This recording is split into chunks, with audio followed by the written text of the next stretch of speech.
Jagieo.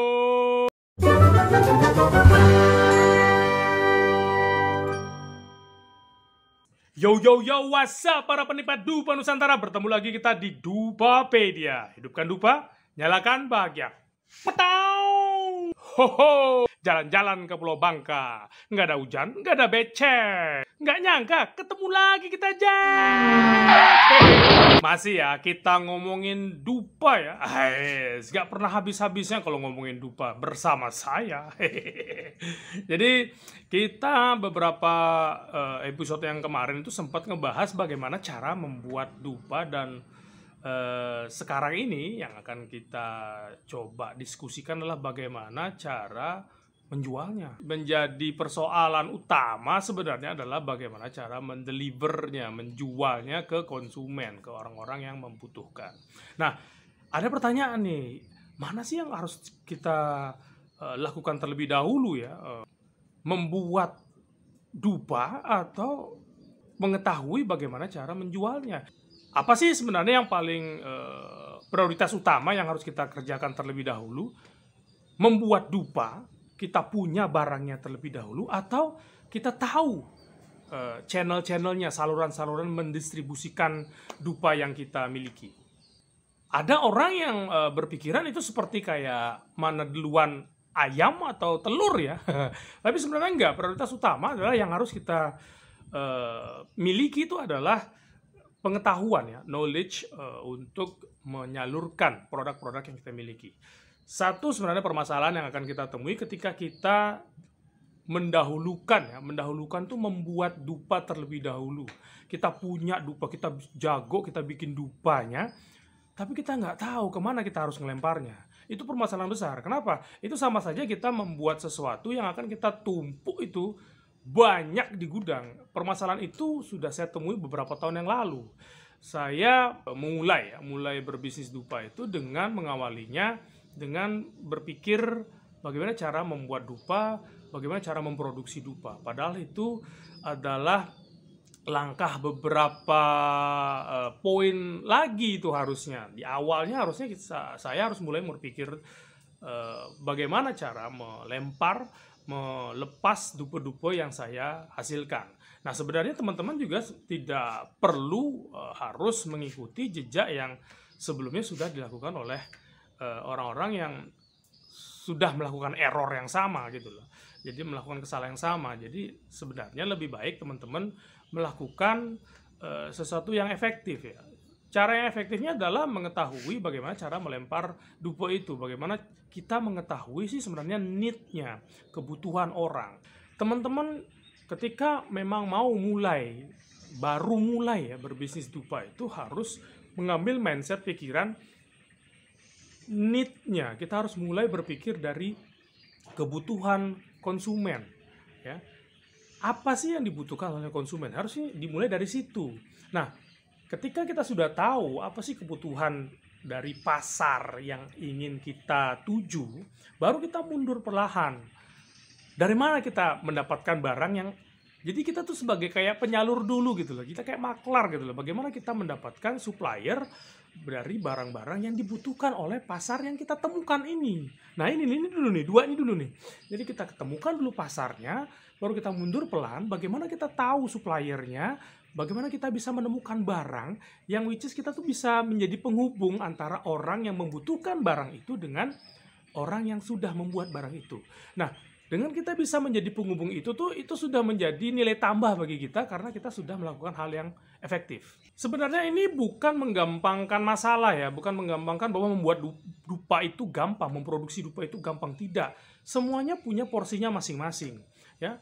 Memproduksi dupa itu sama rumitnya seperti kita mulai memikirkan marketing ya, mulai memikirkan pemasaran, bagaimana cara memasarkan dupa hasil produknya kita. Dan itu pun sebenarnya yang ingin saya sampaikan adalah berbisnis dupa atau berbisnis apapun itu, kita ingin menaikkan value suatu barang atau kita ingin membantu suatu niche tertentu, suatu ceruk pasar tertentu yang memiliki problem. Jadi kita tuh adalah solusinya. Nah, sebenarnya kalau teman-teman mulai dari memproduksi barang itu sebenarnya nggak salah juga ya, masih punya kesempatan untuk bisa berpikir lebih lanjut, berpikir ekstra ya, dibandingkan dengan teman-teman yang baru mulai bisnis tuh sudah mulai mindsetnya tuh ke bagaimana cara menjual dupanya. Nah, berpikir dua kalinya apa? Berpikir marketingnya, memasarkannya itu. Nah, proses berpikirnya ketika kita sudah tak berada di tahap produksi ya, kreativitas yang kita miliki itu harus dalam siklus solve the problem. Nah, bukan hanya ya saya suka membuat dupa ini, atau saya memang seneng sih sama dupa, atau saya memang suka mencampur adukkan dupa. Enggak, bukan dimulai dari situ. Nah, ketika kita sudah hanya mulainya itu dari hobinya kita, sukanya kita, terkadang kita akan menemui kendala. Tapi sebenarnya nggak salah juga sih orang yang mulai sesuatu bisnis itu mulai dari kesenangannya, dari hobinya, dari memang gue suka gitu loh. Nggak salah juga.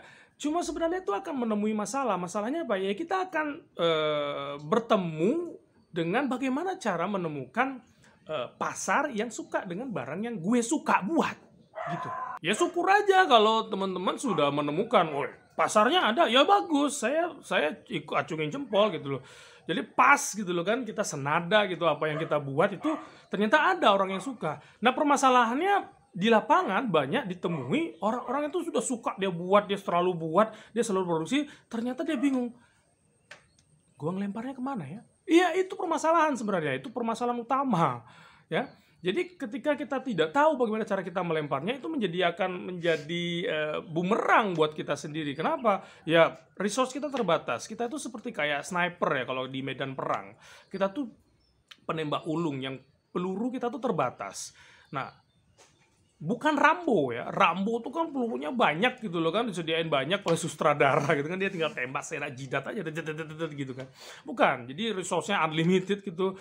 Ya kan, bisa seenaknya aja, oh sekarang mau sasarin ke segmen mana gitu kan. Ya enggak begitu. Ya kita sumber terbatas. Karena sumber terbatas, kita juga harus menggunakan akal kita, kecerdasan kita untuk bagaimana kita menargetkan gitu, segmen-segmen mana yang mau kita targetkan, sehingga kita bisa mengoptimalkan resource yang kita miliki, sehingga kita juga bisa mengoptimalkan daya upaya yang kita miliki seperti itu. Di video sebelumnya saya sudah menyampaikan bagaimana cara memproduksi dupe, bagaimana cara membuat dupe yang sederhana ya, mulai dari tahapnya basic, intermediate, sampai yang advance. Nah, sekarang saya lebih menitik beratkan bagaimana cara memasarkan dupa, dan bahkan lebih efektif lagi teman-teman yang memang belum memproduksi dupa, alangkah lebih baiknya itu menilik ya, melihat kebutuhan konsumen. Kita ngerti dulu pasar mana, segmen mana yang mau kita jelajahi ya. Jadi memang sebenarnya ada 3 tahap dalam kita memasarkan ini. 3 tahap ini merupakan PR besar bagi teman-teman yang baru mulai maupun teman-teman yang sudah menjalankan usaha dan ngerasa kok gini-gini aja ya, aku nggak ada berkembang. Atau teman-teman yang ngerasa setiap ada masuk kompetitor yang baru, kita tuh merasa terusik gitu loh. Nah, bagi teman-teman yang ngerasa seperti itu harus mengerjakan 3 PR ini. 3 langkah yang harus dikerjakan. 1. Membuat segmentasi terlebih dahulu pasar yang ada, existing market di ya, misalnya di Bali atau di luar Bali atau di mana saja teman-teman ingin mengalokasikan produk-produk yang sebelumnya sudah dimiliki. Nah, jadi membuat segmentasi itu, kita membuat segmen itu berdasarkan macam-macam ya, kelompoknya berdasarkan demografinya, ada umurnya atau segala macam ya, bisa diklasifikasikan itu dari penghasilannya, jenis kelaminnya ya kan, atau dia pengeluarannya dia ya, pengeluarannya dia itu seperti apa, atau yang sebenarnya lebih spesifik lagi, kita bisa menggolongkan segmen itu berdasarkan dari niche-nya. Niche-nya misalnya kita ambil misalnya memancing itu kan ada banyak sub-subnya lagi ya. Jadi bagaimana cara membuat kail yang bagus, umpan yang bagus ya kan, yang kuat pancingnya ya, kayak seperti itu. Jadi kita bisa menggolongkan dari segmen-segmen kita itu dari permasalahan yang dimiliki oleh konsumen ya. Jadi misalnya mereka pengen punya kail yang top markotop, nah itu bisa dikelompokkan. Di dupa juga pengen dupa itu yang nggak menyengat gitu loh. Saya nggak pengen dupa yang memang alami gitu. Nah itu bisa digolongkan. Saya pengen dupa yang murah meriah gitu. Saya hajar bleh gitu, yang aromanya yang biasa aja gitu, yang celup setrum juga oke. Nah itu bisa digolongkan. Nah segmentasi itu sangatlah diperlukan sehingga kita ngerti medan perang yang kita dalami. Nah, setelah kita paham dengan segmentasi yang akan kita ceburi, langkah keduanya yaitu kita mentargetkan targeting ya. Jadi kita mentargetkan kemana segmen yang mau kita sasar. Jadi teman-teman bisa mulai dari satu segmen saja. Jadi satu segmen jadi bisa lebih fokus untuk berpikir, cara berpikir dari konsumen yang akan kita sasar. Proses berpikirnya mereka sehingga kita bisa menemui produk yang merupakan solusi dari permasalahan yang mereka temui. Nah, ketika sudah bisa menemukan jalur itu, saya rasa sih teman-teman tidak akan terusik dengan adanya kompetitor masuk segala macam. Walaupun memang itu ada ya, ada faktornya. Cuman lebih kuat gitu, lebih kuat value yang bisa kita tanamkan ke konsumen. Itu sangat penting sekali.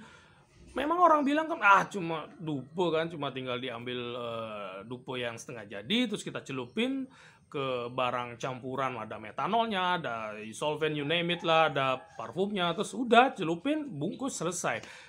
Tidak segampang itu, Bang.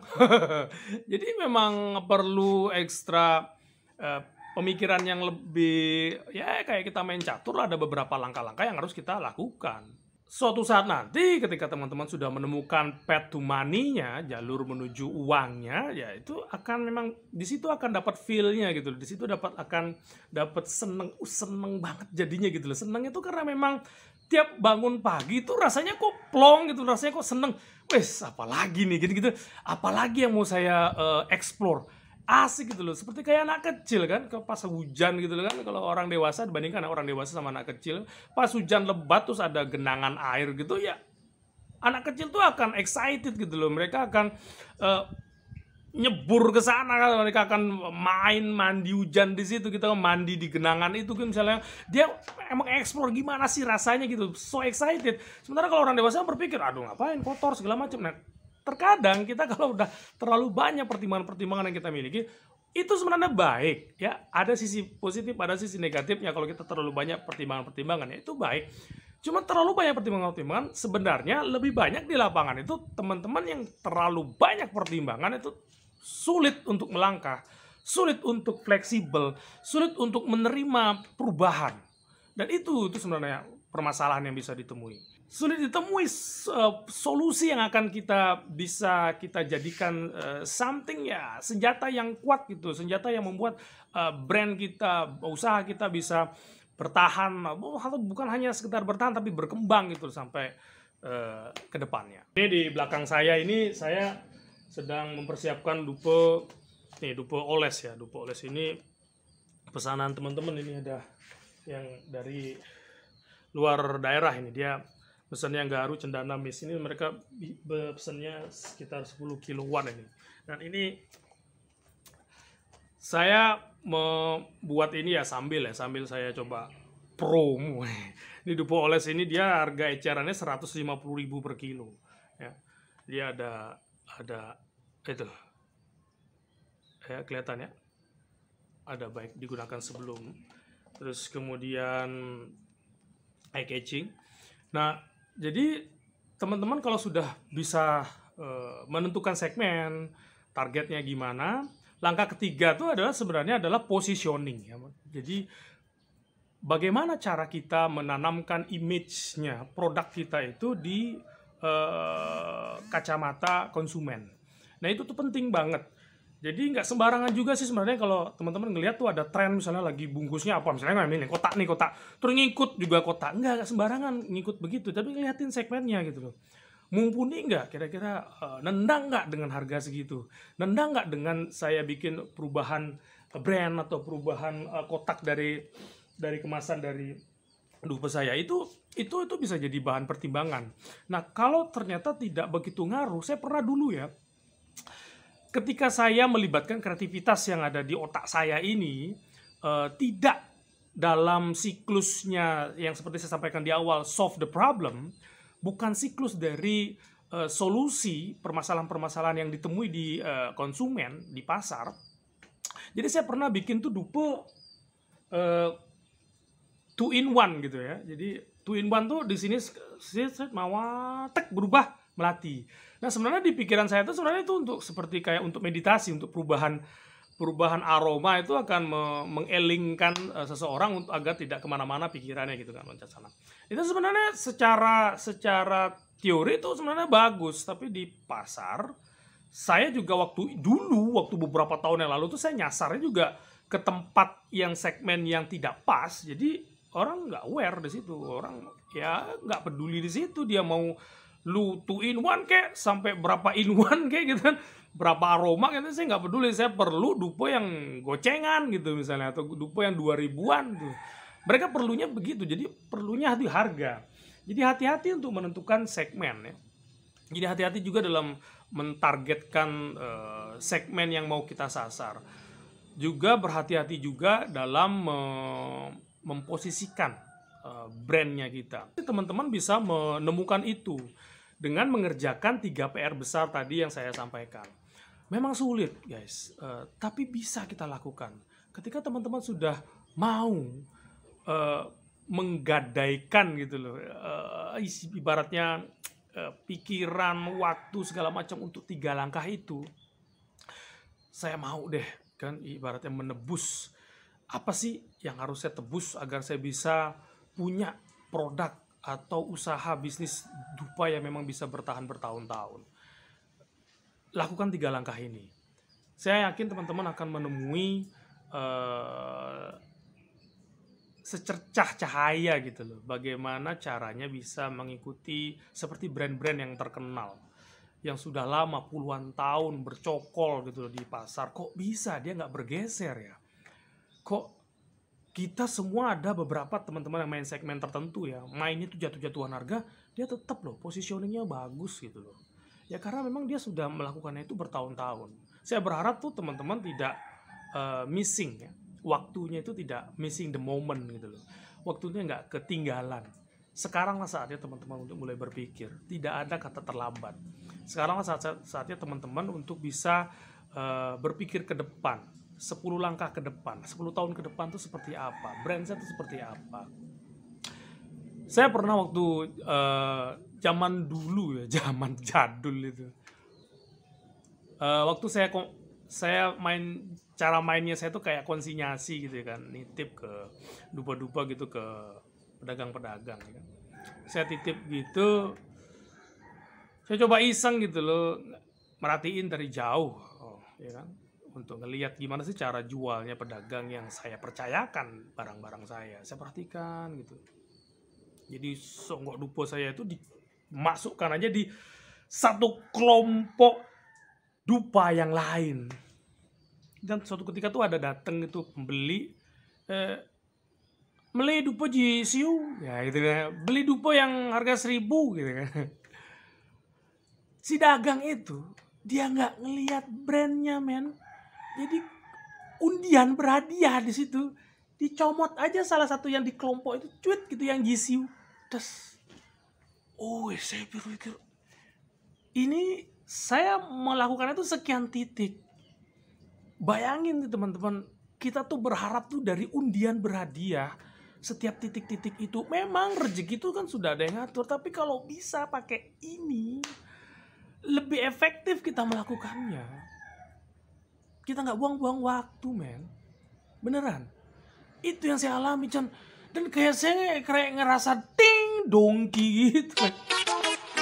Saya sudah berusaha membiayai orang, membiayai dagang orang kan rame tuh gara-gara kita tuh pembuat dupa gitu kan. Terus kok seperti kayak masuk jalur red race ya, kayak jalur tikus gitu, perlombaan tikus gitu yang nggak ada habisnya gitu. Yang kita bersaingnya tuh kok gini jadi bersaing. Di antara ratusan merek itu mungkin bisa tuh dikumpulin itu tuh. Beli dupa jisiu, jadi si konsumen juga nggak ngerti brandnya kita, pokoknya dia ngerti di benaknya tuh jisiu. Dan itu juga nggak salah juga sih teman-teman yang memang lebih condong ke pasar itu, ya nggak usah pakai brand. Kertas kosong aja, kosongan atau plastikan aja tuh. Ini dupe GCU, orang nggak peduli tuh, orang peduli harga gitu, ya kan? Efektif jadi berpikirnya nggak sih? Saya cuma pengen membuka wawasan di situ aja sih. Jadi nggak perlu sih kita harus ngedesain yang canggih-canggih gitu kan, terus harganya juga murah-murahan, yang ngapain nih kan? Mending nggak usah pakai merek gitu kan, langsung aja. Atau kayak saya yang istilah yang dulu kan sempat saya tuh, sekarang masih ada tuh, dupe curah. Dupe itu yang nggak ada kemasannya gitu. Ngapain orang beli, orang nggak peduli sama kemasan itu, orang peduli sama barangnya. Oh, ini memang solve the problem saya. Kertas itu enggak, plastik itu juga bukan solusi dari permasalahan saya. Permasalahan saya perlu dupe yang murah meriah, Jack. Jadi itu punya aplikasinya masing-masing. Jadi teman-teman tuh yang menjadi penghubungnya nih, kira-kira ini nih kemana nih lawannya nih, kita cari matchnya. Nah, ketika sudah terbiasa dengan itu, saya rasa itu bukan menjadi beban lagi 3 langkah itu, yang namanya segmentasi itu, targeting itu tadi, positioning itu tadi, itu bukan menjadi masalah karena udah terbiasa. Otak kita udah punya tuh penghubungnya antara satu sel yang satu dengan sel yang lain, itu udah punya penghubungnya. Kita seperti kayak belajar naik sepeda, memang pertama sulit kan, jatuh-jatuh. Sekarang emang perlu mikir naik sepeda, sama orang naik mobil juga kan perlu mikir, enggak, karena sudah ada penghubungnya di otak kita nih, udah nyambung dia gitu. Persis tiga langkah itu, saya rasa sih nggak hanya dupe, nanti teman-teman bisa geber ya. Langkah-langkah itu langkah yang basic banget untuk kita bisa nyebur ke bidang apa saja. Sih. Saya rasa gitu aja guys ya, cuap-cuap saya mengenai ya teknik marketing basic lah ya, mengenai dupa. Saya berharap sih teman-teman mau coba denger sedikit lah dari pengalaman teman-teman yang memang sudah melakukan kesalahan seperti saya, jangan sudah nyebur gitu di lubang. Jangan teman-teman nanti masuk juga di lubang yang sama. Boleh sih mencoba ya. Jadi kata kumpi saya dulu ya, kakek kumpi saya, setelah ada cerita cuap-cuap, kan suka cuap-cuap juga tuh kayak saya kan. Setelah cerita panjang lebar hampir berjam-jam, 3 jaman gitu cerita gitu kan depan orang rame, terakhir tuh beliau ngomong begini nih, apa yang saya sampaikan ini bohong. Bayangin, udah 3 jam tuh ya meluap-luap seperti saya gitu cerita, di akhir bilang apa yang saya sampaikan ini bohong. Tapi sebenarnya di kalimat terakhirnya tuh yang pas banget. Ini akan menjadi kenyataan, menjadi real ketika Anda mengalaminya, ketika Anda sudah berhadapan dengan masalah yang sama seperti yang saya sampaikan tadi. Persis. Ya. Jadi kalau teman-teman yang memang sedikit aware ya, bisa lihat gitu celahnya. Oh iya ya, kayaknya oke. Mungkin teman-teman ada yang ya syukur-syukurnya ada yang baru mulai bisnis dupa, terus gue mulai dari mana ya? Nah ini nih, nonton video ini nih. Ya, gue mulai dari mana ya? Mulai dari need ya, mulai dari kebutuhan pasar perlunya apa, baru kita yang nge-matchingin tuh orang perlunya apa tuh, barang apa yang mau kita cocokin sama permasalahannya mereka. Itu akan jauh lebih bertahan lama bisnis kita. Orang-orang pun akan melekat tuh, ini loh orang yang solve the problem gue. Saya nggak sih? Bukan hanya sekedar kita, gue suka bikin dupa, terus gue bikin dupa, habis itu gue bingung mau jual kemana ya, gue lempar kemana dupa. Sorry ya, kalau ada yang ngerasa tersindir. Tujuannya gue noyor lulu pade yang belum sadar. Biar gak jatuh di lubang yang sama lebih dalam lagi. Parah men, jatuhnya lebih dalam lagi. Udah niat banget kan, kreativitas adalah segalanya. Bikin tuh macam-macam merek gitu kan, woy, bikin kertas, bikin kemasan, ngeliat apa, tiru. Orang bikin yang plastik, rentengan, tiru. Orang bikin, akhirnya numpuk tuh di gudang, gokil. Ngelemparnya bingung kemana. Numpuk men. Yang ada mah jadi makanan tikus ya, makanan kecoak gitu kan. Sedih, makanan jamur, tempat jamur gitu. Sampai saya sempat disindir gitu sama saudara, lu mau ini pelihara jamur ya. Sudah bikin medianya tuh kemasan-kemasan tuh lo, label-label yang nggak laku, label-label yang ternyata memang nggak cocok pasarnya gitu. Yang saya waktu dulu tuh saya mulainya tuh dari saya suka mendesain ya kan. Saya mulai suka tadi ya, saya bukan orang desain gitu. Saya bukan orang desain, saya bukan orang seni tadinya, saya orang teknik. Tapi harus ke sana tuh memang benar-benar salah gitu loh mindsetnya ya, salah ya. Tapi ya belajar lah pelan-pelan gitu kan. Jadi sudah mulai suka gitu dengan desain-desain, bikin, ngedesain, nyetak segala macam, lempar ke pasar segala. Ternyata nggak itu di segmen itu, jadi salah segmen. Jadi sebenarnya cuma kuncinya sedikit aja sih, salah segmen. Kalau segmennya pas, ya mencintai untuk mendesain sesuatu tuh is good man, keren. Cintai apa yang you kerjakan tuh keren, tapi cintailah pekerjaan yang memang tepat petnya, tepat jalurnya, jauh lebih awesome lagi. Well, saya rasa gitu aja ya guys ya, cuap-cuap saya. Saya masih berharap masukan, saran, kritik, apa aja lah. Tapi kalau bisa ya, yang teman-teman yang datang langsung ketemu saya tuh, saya bukan dukun, saya juga bukan orang yang ngerti segalanya, ya kan? Bawain dupo ke saya gitu, coba nih Pak, Bapak kan jago dupo ini aroma apa? Ini bahannya apa aja? Oh bukan aroma mungkin kita bisa tahu ya semuanya. Ini bahannya apa aja? Lu kata gue suku Vindo. Bawain tuh langsung nge-lab, kita punya lab kan, langsung tes ini bahannya apa aja. Syukur pinter saya bisa jawab. Ini bahannya. Udahlah jangan saya dites lah. Aduh, kita sama-sama belajar di sini, mamen. Ya kan saya bikin video-video ini juga sebenarnya bukan ngumbar, pengen nunjukin ini lo gua jago. Enggak, men. Tujuan saya buka pintu. Tujuan saya tuh buka pintu untuk saya punya link lebih banyak. Ya buktinya saya punya teman dari Sabang sampai Merauke jadinya gara-gara YouTube ini. Saya terima kasih gara-gara itu. Thank you banget nih. Teknologi canggih. Saya buka link saya jadi banyak. Nggak perlu repot bikin koresponden, bikin surat gitu kan. Kita harus ke kantor pos. Cukup cerita begini aja, cuap-cuap, easy going gitu kan. Ya, tenang aja. Jadi ya yang biasa-biasa lah. Kita jalin pertemanan yang enak gitu ya kan. Kita sharing ilmu. Jangan lu kesini mau ngetes gue, apa sih? Kata mau tes SIM praktek apa? Bisa gak lulus gue? Terus ada ngaruhnya gitu kalau lu percaya sama gue, kalau bahwa gue tuh yang jago? Enggak lah, gak ngaruh. Mau lu percaya kayak mau lu enggak, gue tuh jago sama dupo, tentang dupo yang udah 12 tahun gue udah berkecimpung di situ. Ya nggak ada ngaruhnya. Ngaruhnya apa? Kita temen gitu loh kan. Kita saling tanya gitu. Kira-kira kalau gini gimana nih? Gini ada solusi, ada permasalahan gini, solusinya apaan? Jauh lebih enak loh, beneran. Temenan itu tuh bukan dari kompetisi, men. Ngapain lu berkompet sama temen lu? Rangkul, asik nggak? Wes, gitu aja ya, wes. Makin lama tuh makin nyambung. Kapan selesainya? Dari tadi mau tutup, nggak tutup. Oke, saya Inyoman Mahabudi. Ketau.